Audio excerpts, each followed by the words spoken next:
This podcast is brought to you by Penji. Penji is a creative subscription service that gives you access to pre-vetted, agency-trained creatives from all over the world. From graphic design to illustrations to social media management and web development, it's all included for one monthly price. It's time to say goodbye to the hassle of searching for top-notch creative talent. With Penji, you get quality and consistency delivered right to your inbox every day, carefully crafted for you by humans. So meet your new creative team today. Head over to penji.co for more and enter the coupon code located within the podcast show notes.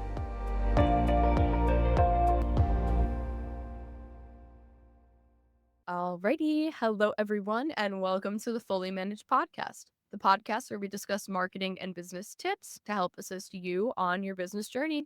I'm your host, Shannon, Penji's partnership coordinator, and I'm joined here today with a very special guest, Holly Medwid from Monarch Social Media. Thank you so much for coming on with me today. Thank you for having me. I really appreciate that. All right. Could you just start by telling us a little bit about yourself? You could share a fun fact. I love a fun fact. Your work and how you kind of got to this point in your career. Oh, okay. Fun fact: I am a plant mom of 37 plants. So that's a fun one. When I have off time from social media, I like to do things that are not related to the screen. How I got into my work? It's a weird story. I was going to school to become a writer. So I wanted to become a novelist and to practice the craft of writing during university. I had a blog. It was going back 14, 15 years ago now. So it was before influencer was a job. And to drive traffic to the blog, because it wasn't enough just to write it, I wanted feedback. I used social media to make that happen. And what ended up happening was a local business took notice of what I was able to do. I was being invited to events and campaigns and launches to cover whatever they were promoting. And that's when the TrumPath.com took notice and said to me, "Can you do this for us? We'll pay you." So it was really the beginning of social media as an industry. I did a short internship with a little boutique agency, took this position. At the time, I was working about 3 jobs to put myself through school. And so I was sitting in class writing tweets for this paid position. And my professor goes, "Holly, if you don't pay attention in class, you're never going to get paid as a writer." And I just looked at him and I said, "I am being paid as a writer." And it was just this massive light bulb moment to go, "Oh, then I don't need the institution and to voluntarily and work around the clock just to pay for this. In order to be paid as a writer, I can do this on my own." And that is how my career started. I quit university after that semester and continuous growth ever since. I love hearing that. I also worked 3 jobs in college, so one, I love hearing that because it just reminds me of me. It's also it is really hard, and for someone who personally I didn't use my degree, I thought it was helpful, and I really like school personally, but I am one who acknowledges that it is not for everyone, and I think that they could very easily modify it to be for more people, but they don't. Um, but yeah, I completely understand how much of a struggle it is to maintain doing studies, pay for it, and then also pay for everything else that you have to pay for during that time. But it's incredible that you found out what you wanted to do at least through that process Yeah. and figuring out everything. Yeah, I was very lucky in my career. Yeah. So wait, so how did you kind of what was the inspiration for starting Monarch Social Media? Because you kind of talked about the jobs you had, but what made this become? So it was kind of a series of events, to be honest. I, took this job with this company, ended up having businesses say, "Hey, can you do this for us?" So I started freelancing, and then I had a hotel company say, "Hey, can you come in-house and do this for 7 hotels?" And I became the marketing manager for those 7 hotels downtown Toronto, and then became head of growth for a startup. So always had my finger on the pulse of social media because that was a really important part of the job. But, in the past 6 years before starting this agency, a lot of my skill set was towards the other marketing disciplines to learn full digital strategy and to execute in those roles. Over the pandemic, two things happened. One, my father bought a wild rice processing plant, and we wanted to bring the product to market. So, and as a digital marketer, obviously, I wanted to help a family company there. And the upline was when everything locked down, and the lockdowns were quite severe in Canada. So all these businesses had to physically close their location and bring operations online. That was a really hard transition for businesses. So in my off hours, I was giving away consulting advice for free. And because I track my time like any agency owner does, I realized I gave away over $30,000 in consulting for free. Yeah. And I had a company say, hey, can you manage their social media? And I always said if I was ever to go back into just the business of social media, it would be from the agency perspective and to create an agency model that is very ethical towards the people that work in that industry. Yeah, because in social media, all of it burnout. It's a really demanding job. People think it's really easy, but it's not. A lot of times we lose really good talent from this industry because they're burnt out or the expectations are really unrealistic. Oops, sorry, I didn't mean to interrupt you. No, I completely agree with that, and that actually begs my next question. Being so heavily involved in social media, how do you kind of provide a healthy balance for yourself when being so consumed in it? Like how do you have any systems that you put in place? Yeah. You probably about my benefits. It's actually something I'm really passionate about because, again, in my industry, especially days like today, where it's the US election and social media is crazy. It's really, really mentally draining on social media managers because we see all of it. In this industry, you see the good, the bad, and the ugly, and a lot of it is bad and ugly. And not to mention just the expectation of the job and having to switch between a communication brain, a creative brain, and an analytical brain. What we've done at the agency is actually separate those roles. So our communication team only talks to people online. That's their full job. All day long, talking to our clients, community members, or followers. We must use that word. And then our creative team curates and create the content for the platforms. And then strategy and analytics looks at the data, what is working, what is not, adjusts strategy, reports it to the client, and that kind of how the ecosystem works from an agency perspective. In terms of as a social media professional, there's a lot that you actually need to do in terms of practices and routines in your own life.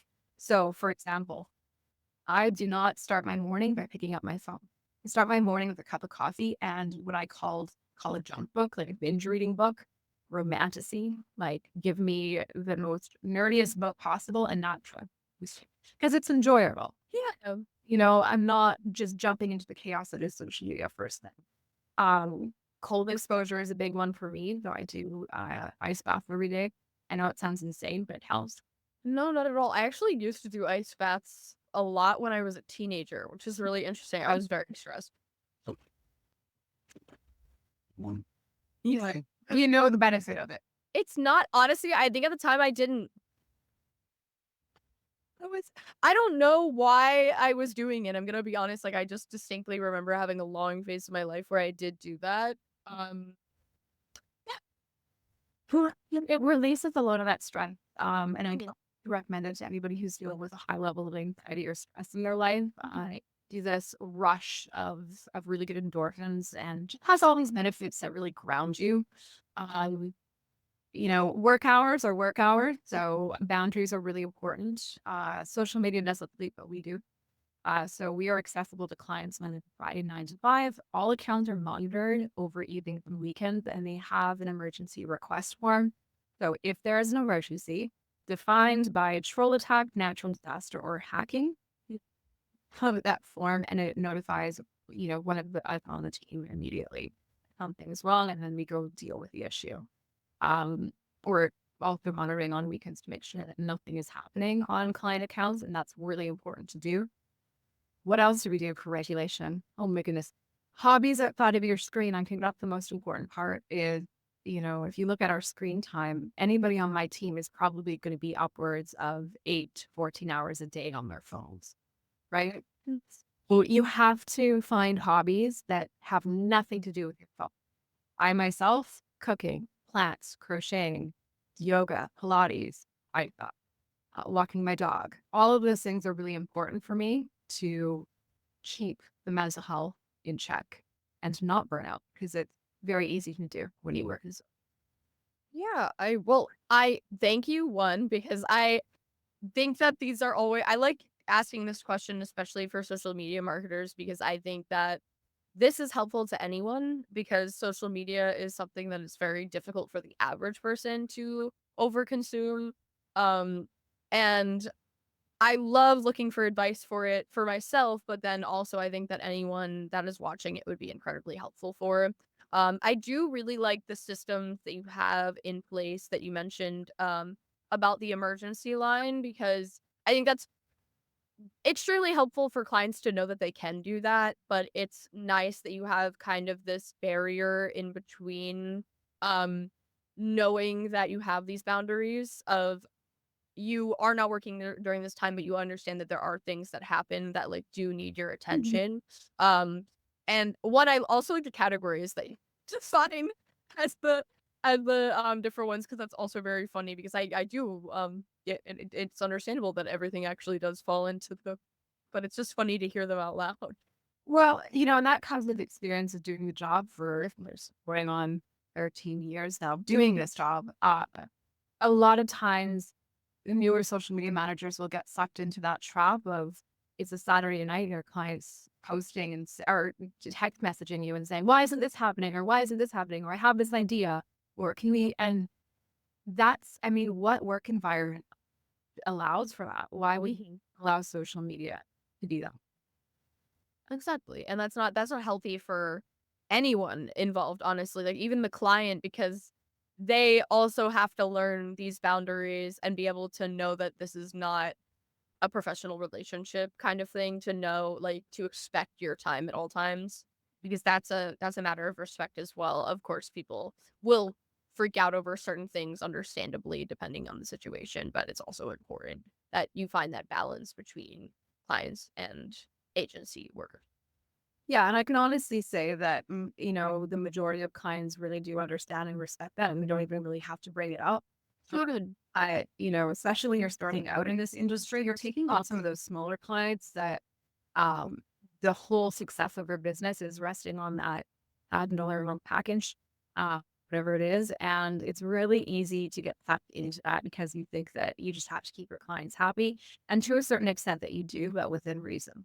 Yeah, of course. Yeah, within reason is definitely very important. I think that earlier on when you start an agency, you almost have to devote a little bit more time than is naturally healthy for your you just to, make ends meet and support yourself and be able to get to a certain point that you want to be at. But of course, I think that there's always a matter of respect that you need to have for yourself in order to continue that because if people expect that from you and continue to, then you might not be able to get out of that hole of overworking yourself. Yeah. And then you're going to burn out and not healthy to do. And somebody who's burnt out so many times from this job, it's hard to recover from and it's bad for your health, just bad for everything. Oh, 100%. I definitely just burning out from the 3 jobs during college. After college, like, I had no motivation to be in the workforce. Like, I had and it's very funny because that's what they want. That's what it's supposed to prepare you to do, but, when you're working to prepare to work, it's kind yeah, it's a lot. Laura, and the nice thing is now, especially in the digital sphere, all of this information exists online and often for free. So platforms themselves have really good courses, with exams that you can take and become certified in their platforms. So there's really, I mean, sure, I could see the case for going to school to learn marketing and learn those basic principles, but at the same time, you can learn all this information on your own. And I think that's the most important skill in social media is that ability to seek out education on an ongoing basis. No, I 100% agree. For the HubSpot free certifications are wonderful. They're a great tool, and I think that there's so many things like that. And to show that you seek them out yourself is also really important because not only are they, people recognize them because of how reputable HubSpot is and other companies like it, but also it's not just, "Oh, I paid for college and I went through this," and they have no idea what the quality is or what they taught you, but this is, like, a very specific certification that you can look up and find out what they learned from it, which I think is also really great because they have a standard for what you actually learned and can expect of you rather than, like, a college degree is not always uniform. No, and the curriculum cannot update fast enough to keep up with the changes that happen in these platforms. 100%. I completely agree. I went to school for political science and a lot of it was history and a lot of it was not to date. The only the best classes that I had were current events and even that was kind of difficult because even a bunch of the jargon and the foundational papers like research is so unbelievably outdated that it's like okay, this is great, but also should probably make more about this, but research papers, it takes so much time to create and get proved. And it's just, yeah, it's very complicated. And it's really nice to be able to stay up to date with things that are constantly changing, especially marketing at such a rapid pace. Oh, marketing is Like you can, like, something can change drastically tomorrow. what change.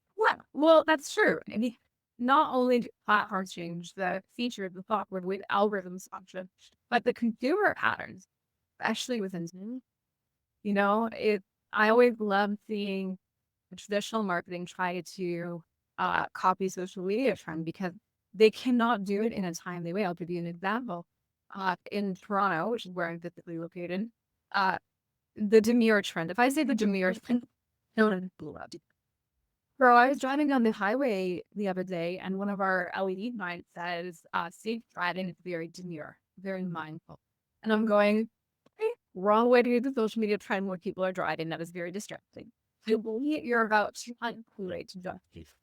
Yes, I think that's such a difficult thing, especially when a company is heavily involved in social media, that they're not like pushing things out at a rapid pace because there's you even we have had witnessed in our own company in the past where we have a good idea for a video, but the editing just takes a little longer than we originally wanted to, and then we just have to scrap it because by the time it comes out, it's not relevant anymore and no one's gonna watch it. And it is like a tricky thing to navigate. And speaking of, I was actually wondering, do you find any social media platforms more difficult to navigate for campaigns than others? Depends on the business, depends on the goal, depends on much the assets required. Yeah, so you'd have to give me a little bit more because every platform has its complexity. And I've had amazing success on every single platform. The strategies have always been different. The client has always been different. And the available, the budget available has always been different. So it really depends. What are we talking? B2B, B2C, e-commerce? Let's do e-commerce. E-commerce, okay, fine. Great time. So I would say the key thing right now with e-commerce is to actually leverage something called UGC strategy. And I'm going to get rid of about 50% of the issues you're going to face with content creation because it rewards more authentic positioning of your product or service by relying on other creators to put it in their own words, which is very indicative of the style of content needed for TikTok to go viral on TikTok. If you use that platform, you'll probably notice, which most creators just pull up their phone and start recording. It's not a let me set the lighting. Like Instagram is very let me position that perfectly and record, where it is messy. And so, you know, it can be a challenge to manage that platform if you don't have enough content. No. It's to deal with that as an e-commerce brand is to your UGC strategy because it's going to perform better than any brand created content anyway, or the beach. And also be willing to think outside the box when it comes to that content to make it work. So, if your CEO wants to be involved in the strategy, do it from a perspective of humanizing that CEO and showing their personality. Don't do it from the perspective of let's script this whole video, make it perfect, and then it falls flat. And a perfect example of that is Gap. And Choose Gap was an example. And I haven't looked at them for a while, but I was looking at their results and I'm expecting millions of views. And some of their TikToks had like 10,000, which is still high, but Not high for Gap. overridden mind because they're using studio shot content. They're not used. So as long as your expectations and effort are aligned with realistic those platforms, it's fine. I would say my favorite platform personally is anything Meta. It's mess there. Oh my goodness, is it messy? I don't mind Threads as an engagement practice for certain strategies, and there's a lot of value if you are marketing a product or service that is focused on the boomer demographic. Facebook is beautiful if you combine the organic and paid strategy. But 9 times out of 10, when we start a client relationship, I am having to do so much work to organize their meta assets and make sure everything is under their ownership and centralized in the algorithm. So I had to pick one platform that I would apps, it would be Meta, which I know we can't do. Yeah, no, but I definitely can resonate with that. I also think what you said about TikTok is really interesting, because actually I was just thinking about this the other day with Gap, which is so funny. I noticed I got an Instagram ad for a Gap, and I thought that was very interesting because I think the last time I went to Gap, I was like maybe 13. And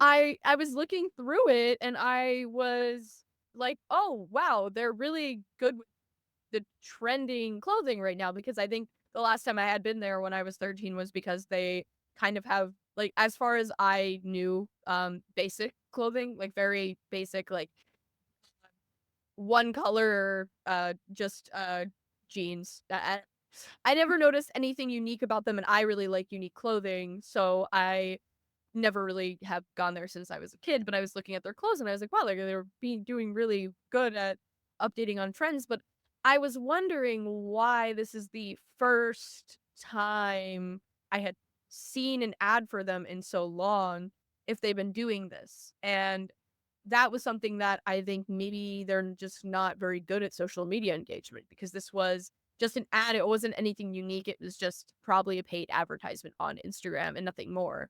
Um, Whereas I see so many other brands that are newer that I've never heard of before that are doing social media so much better than them.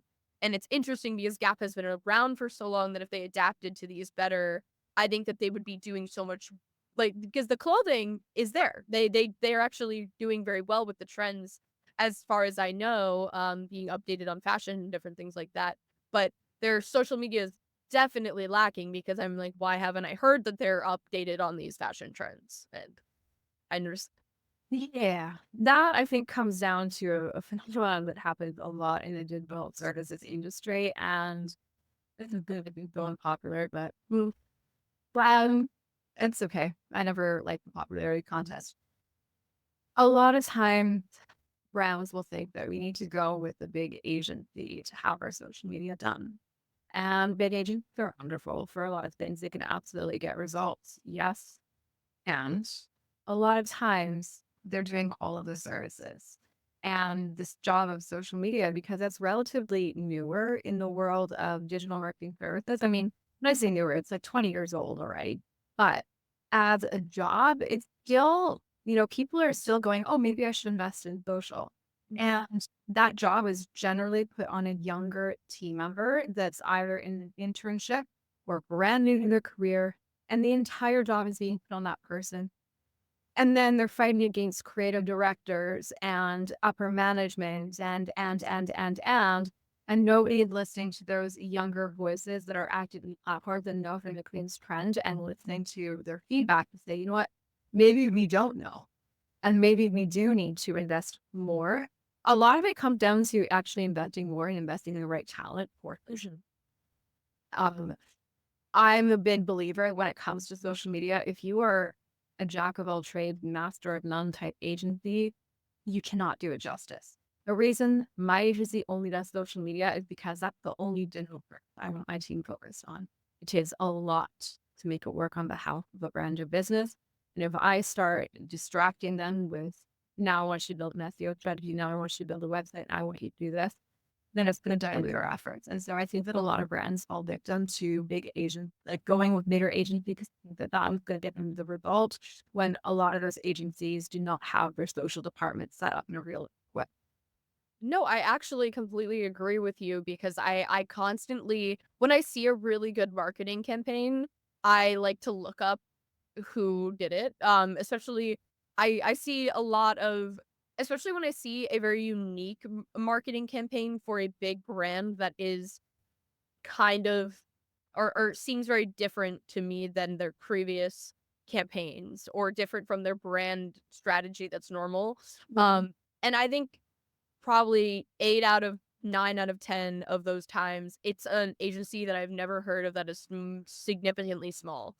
Um, and I think those are the best campaigns because I think that marketing is a gamble, and I think that smaller agencies a lot of the time are not smaller because they're not successful. They're smaller because they like to be that size. I think and they're specialized so specifically that if they added more people, it wouldn't be as efficient.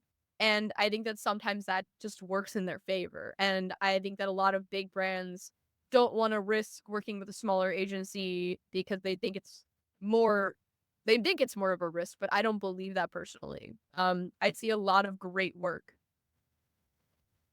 Yeah, from a seller. Thank you. Thanks for noticing that. And you're absolutely right. I think the thing that we all wish bigger brands understood is, listen, you have the agency that takes care of your branding. You have brand guidelines and key messaging and FAQs and all of the assets that we need to do our job well. Lean and mean social media teams are the ones that get results because it's all that we're focusing on. And is it a risk? Yeah, maybe, but it's more of a risk to to let your competitor run with a unique strategy with that. Yeah. I think what it comes down to is, so I'm middle millennial. I graduated before I even had. Whereas, and the benefit that our specific generation has is we grew up with the internet. Like, we literally grew up. And especially the social media platforms, we started with MySpace, MSN Messenger. We had blogs and zines, this good stuff. And, I remember when Facebook first came out, I was in high school, and one of my friends who's older than me, early adopter, because he was at one of the universities that it was rolled out to. So he was able to invite me early. And so we were really able to see the changes within the platforms, but we're also not just app-based, we're desktop-based. So we can, navigate between those two worlds very fluently. And it's not a knock on the other age demographic. I just think that we really understand this medium and how to make it work. And I have to give it to the Gen Zs. They come to the table with so much creativity. God, they're insane. It's just not, they scare me over it all sometimes. But at the same time, I'll date one of our team members who is awesome. I'll say, Catherine, what does this mean? And then she gives me a breakdown of the trend and what it means. At the beginning of summer, she needed to break down Brett's summer for me so I could really, really understand it. And I find myself even now dropping, when somebody says, how's this going? No, my Gucci. I'm like, no, I don't say that. So, I think that they bring a lot of our excitement to strategies, but also a lot of really good creativity. You just have to know how to work with Gen Z. And yeah, I think that's probably why with smaller agencies, because they're generally a little bit younger than older agencies. I just think that we have a perspective that you can't touch. No, I I definitely agree with that, and seeing the campaigns that smaller agencies have been able to do, I think are so incredible. I love seeing such a unique campaign out of a large like for a large corporation that is done by a smaller agency is my favorite thing to see because I people don't people are not normally looking up the agency that was in charge of doing a marketing campaign, enjoying the marketing campaign, and then they're gonna buy the product or whatever they're gonna do with it.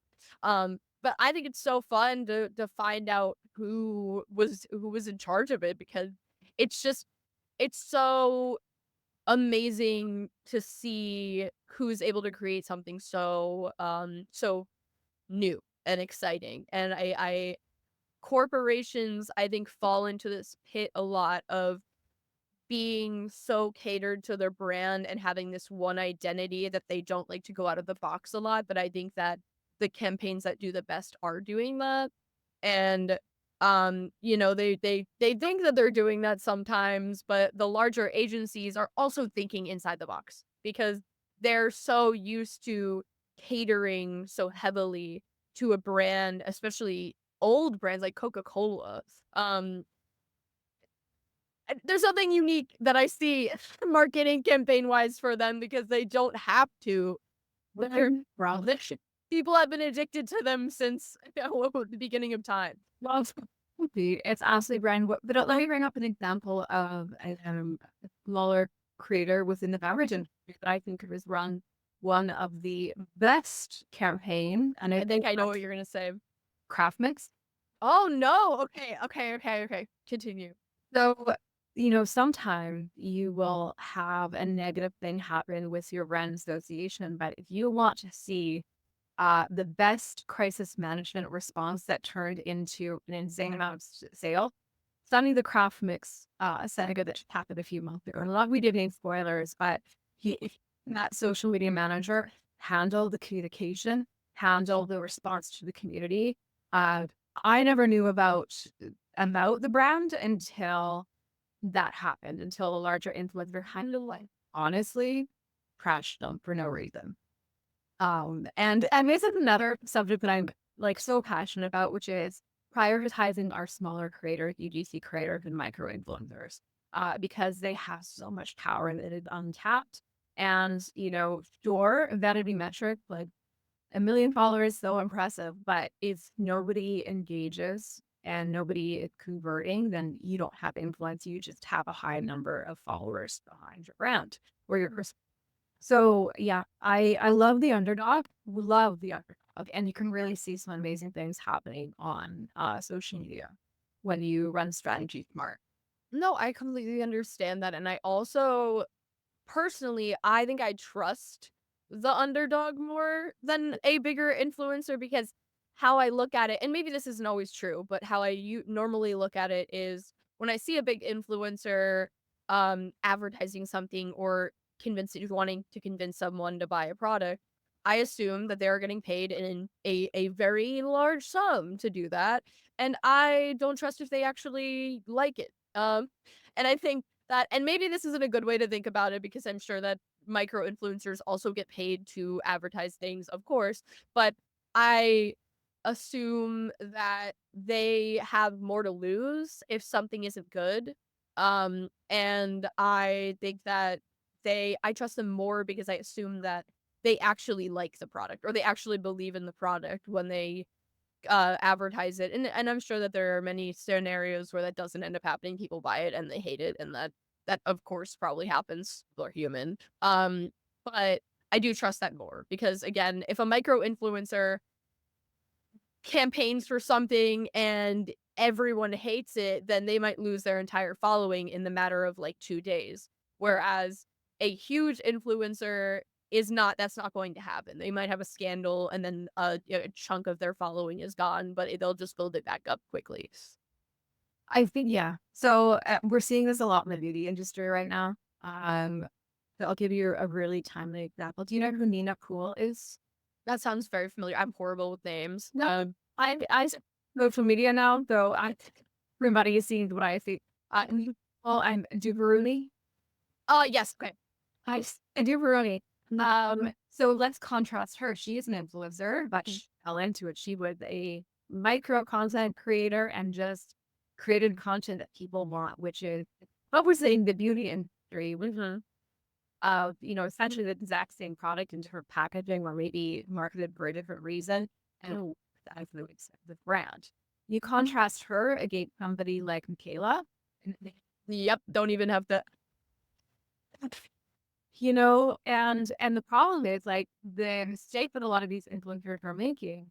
There was a video the other day about bags or things that I regret buying, and it's literally, Balenciaga bag, Louis Vuitton luggage, all this kind of stuff, and it's like nobody's resonating with that. Because I can't relate. No one has this kind of money. Kind of money, but show me somebody who's telling me that $5 cheese and cream is the same thing. This really primarily exact same ingredient and exactly the same. And I'm gonna go, oh, you get my follow, you get my attention. And what she is doing right is she's very selectively choosing who she partners with. The other thing with just influencers and content creators is the platforms are starting to reward them. In the US, you have the Creator Fund, so that is awesome. I think that creators deserve to be paid for the influence that they have, but also take it a step further. The future of this is within affiliate, which means that if I work with a micro creator or an influencer, the payment is going to be based on the influence, meaning that put an affiliate URL in your post and run an ad on that, and it takes off and it generates $1 million in sale, and you should be compensated a percentage of that. Why that be when you could earn so much more with percentage? That's where I think things are going in that age. Yeah, and I hope that they do that more. We have that situation because we also think that any affiliate should be rewarded for each person, not just it just doesn't make sense that you're doing so much work and you only get a flat fee for what you're doing. It just doesn't. Why? It has to be quantified in a way that makes more sense. The integration of affiliate with influencer and UGC strategy is the way forward. And I hope that I also hope that there is more regulated legal implications for people getting paid correctly in this industry, because I that's something that I'm big on for any industry is correct compensation. But I know that with influencers being such a new industry, it's a very complicated road ahead of us. And I do very much believe in that, and I don't think you should have to be a macro influencer to get it compensated correctly for what you're doing. No, I prefer to work with smaller creators, to be completely honest. One of my favorite UGC creators, and we work with her quite often, Savannah from Socially Savvy.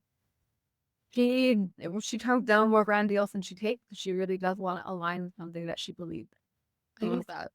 I will, find as many brand deals as I can for her because I respect the creator a lot. I 100% affect that. That's a big thing also that I really believe in is I want there to be some kind of standard for reviews. This is like slightly separate, but I there are so many fake reviews now. There's AI, and there's so easy to make fake reviews. And the influencers. The reason why I consume and trust more micro influencers than macro influencers is big around that idea of that. I feel like there's more justification. There's more. There again more to lose, and that's why I believe them more of if they're like supporting a product. But reviews in general, I want there to be some kind of like for fake reviews there shouldn't be. For I cancel culture is huge, and that is a big problem with like I don't even know. Everyone feels some type of way about cancel culture, but when an employee of a business gets in trouble about something and it's not really having to do with the business itself or what they stand for, and then they get hundreds of bad reviews on their Google because of one person that did something wrong, and then I just feel so badly for things when that happens, and I just wish that there was some kind of barrier in order for that to happen, and I hope that there's a lot more I don't know. I just hope that there's a lot more legal battles about those things that regulate these businesses and jobs more, because I just want everyone to be safe and financially stable. Yeah. Well, and I think that you're going to start to see that behavior diminish quite a bit. I know just based on what we're seeing in the platforms, because we use Instagram as an example. We get notifications of certain accounts that say these 700 and something accounts are flagged for removal. So we'll see following drop for any of the brands who have bought followers, or if it could count bot accounts. So the platforms right now are cleaning out the fake account, which is I like that. it's what? You're also seeing brands and celebrities and influencers just drop in numbers, and that needs to happen because there needs to be honesty in this industry. In terms of cancel culture, I mean, an interesting one. I think that we need to have some critical thought. I guess the rule of thumb is if something makes you feel enraged online or really makes you feel some kind of negative emotional reaction, the first response that you should have is to question it. It's probably intended to do that, to get you to click, to get you to engage. And, negative engagement as a strategy is a strategy. So as consumers, we need to be a lot more aware and use critical thinking a lot more when it comes to what we react to, what we get upset about. Yeah, because if an emotional reaction is there to content, it's probably meant to be. And, do your own research, really dig down into, click the link, go down a rabbit hole and see where it would lead genuine information. No, I believe in that so heavily, and I've always thought about that for even since college of just not believing everything you see. It's so easy you just have to seek out more information at all times. I just think that unfortunately people are taken advantage of often in those situations because they don't utilize those skills. Nobody has time. At the end of the day, most people don't have time to do that work. Yes. There's so much coming at us all the time. Like, you're only consuming so much, and then, pay your bill, go to work, kids, all this kind of stuff. I don't blame people for going down that rabbit hole, but, I think that especially coming out of this pandemic, there needs to be kind of a reset for the way that we consume online, especially right now. And I think there will be. I really do think there will be just the normalcy that comes back to it, because social media can cause a lot of damage. It can be a wonderful thing, but a lot of damage to brands and to people. Well, I think that is a really wholesome and also slightly terrifying. No, but I think you made a good point. It's not. It can be damaging, but there's also, I think that there's going to be a point where we do start regulating certain things, and I hope that that's what we lead to. But this is all the time we have for today. We're a little bit over, but I had a really great time, so I'm, that's totally fine, and I really learned a lot. So thank you so much for coming on. My pleasure. I enjoyed the conversation. I appreciate that. And for everyone watching or listening at home, please don't forget to like and subscribe to see more stories like this and get to learn like I do. Thank you so much. You've been listening to Fully Managed, brought to you by Penji. Check out the show notes to learn more about today's guest, and to learn more about Penji, the human-first creative subscription service, head over to penji.co. And by the way, if you're still listening, it would mean the absolute world to us if you were to share this podcast with a friend, and of course, subscribe.